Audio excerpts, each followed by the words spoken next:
Red book వాళ్ళ చేతిలో పట్టుకుని దాని ఫోటోస్టాట్లు తీసి రెడ్ బుక్ జిరాక్స్ కాపీలు తీసి ఆ పాత డీజీపీ పాత ఐజీ ఇద్దరు కలిసి ఆ పుస్తకంలో రెడ్ బుక్లో రోజు బట్టి పడుతూ సాయంత్రానికి ఆ రెడ్ బుక్ రాసిన అతనికి ఏమో పాఠాలు అప్పచెప్పి ఇవాళ సరే ఈ చాప్టర్ బాగానే అప్పచెప్పారు, మీరు ఈ పేజీ బాగానే అప్పచెప్పారు, రేపు చదువుకురండి అంటే మళ్ళీ హోంవర్క్ ఇస్తే హోంవర్క్ రాసుకుని మళ్ళీ చదువుకు వస్తారు. పోలీస్ వ్యవస్థ మొత్తం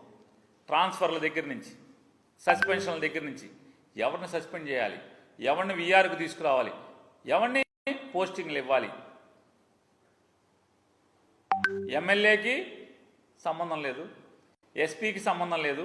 డిఐజీకి సంబంధం లేదు, మినిస్టర్లకు సంబంధం లేదు, హోమ్ మినిస్టర్కి సంబంధం లేదు. ఒక రిటైర్డ్ డీజీపీ, ఒక రిటైర్డ్ ఐజీ, రెడ్ బుక్, ఈ ముగ్గురు కలిసి ఈ రాష్ట్రంలో ఉన్నటువంటి